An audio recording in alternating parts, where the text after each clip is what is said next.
Hello दोस्तों, आपका इस सेशन में स्वागत है।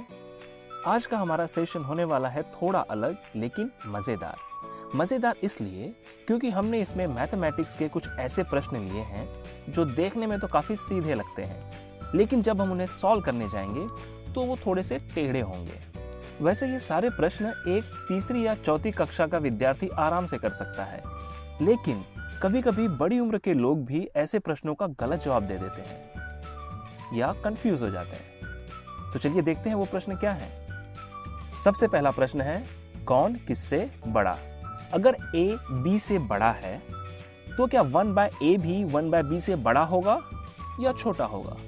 इस प्रश्न का जवाब देने के लिए आपके पास केवल 5 सेकंड है और आपका समय शुरू होता है अब।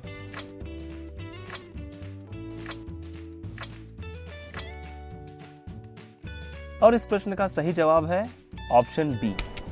दोस्तों, एक बात का ध्यान रखिए कि दो संख्याओं के रेसिप्रोकल लेने से उनके बीच का संबंध बदल जाता है। जैसे कि अगर 5 4 से बड़ा है तो 1/5 will be less than 1/4, right? ठीक है, तो चलिए इसी प्रश्न में थोड़ा सा बदलाव लाते हैं। अगर a b से बड़ा है तो क्या -a भी -b से बड़ा होगा या छोटा होगा? यह तो काफी आसान है, इसमें 5 सेकंड भी नहीं लगने चाहिए।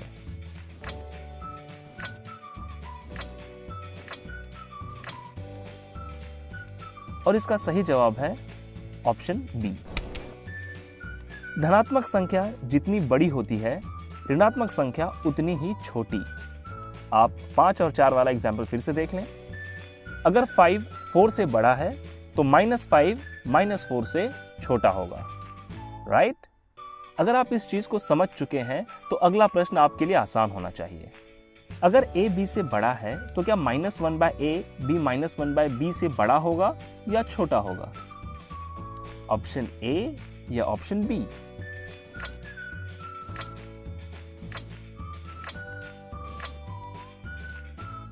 इसका जवाब है ऑप्शन ए।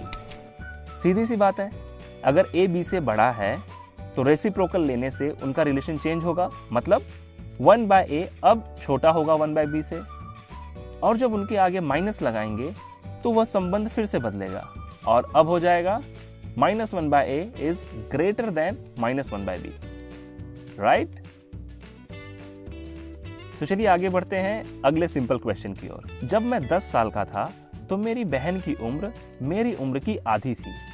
आज मैं 30 साल का हूं, तो मेरी बहन की उम्र कितनी होगी? 15 साल, 5 साल, 25 साल या 60 साल? और यहां पर होता है आपका समय समाप्त। इसका सही जवाब है ऑप्शन सी। जब मैं 10 साल का था तो वह 5 साल की थी। 20 साल बाद मैं 30 साल का हुआ और वह 25 साल की। सिंपल। मुझे उम्मीद है कि अब तक के प्रश्नों का आपने सही जवाब दिया होगा, लेकिन अगले प्रश्नों में भी ऐसा होगा जरूरी नहीं है। तो चलिए देखते हैं अगला प्रश्न। मैंने एक पेंसिल 10 रुपए में खरीदी और 11 रुपए में बेच दी, तो मुझे कितने % का प्रॉफिट या लॉस हुआ?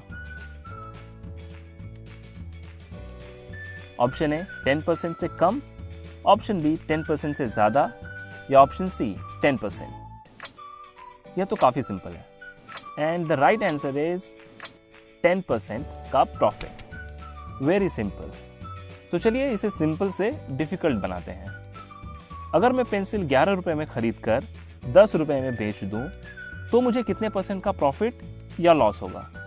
सबसे पहले तो इस केस में प्रॉफिट नहीं होगा, क्योंकि अब की बार हम ज्यादा पैसे में पेंसिल खरीद कर कम पैसे में बेच रहे हैं। और एक और बात, लॉस होगा 10% से कम का, क्योंकि 1 रुपया 10 रुपए का 10% होता है, लेकिन 11 रुपए का 10% से कम होगा। इसलिए सही उत्तर है 10% से कम का लॉस। तो दोस्तों, आपको यह प्रश्न कैसे लग रहे हैं? है ना सिंपल? क्या आप एक और क्वेश्चन सॉल्व करना चाहेंगे? तो अगला क्वेश्चन है, 864 को 8 से डिवाइड करेंगे तो कितना मिलेगा?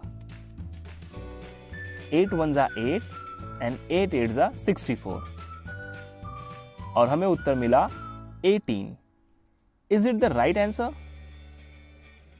No. The right answer is 108.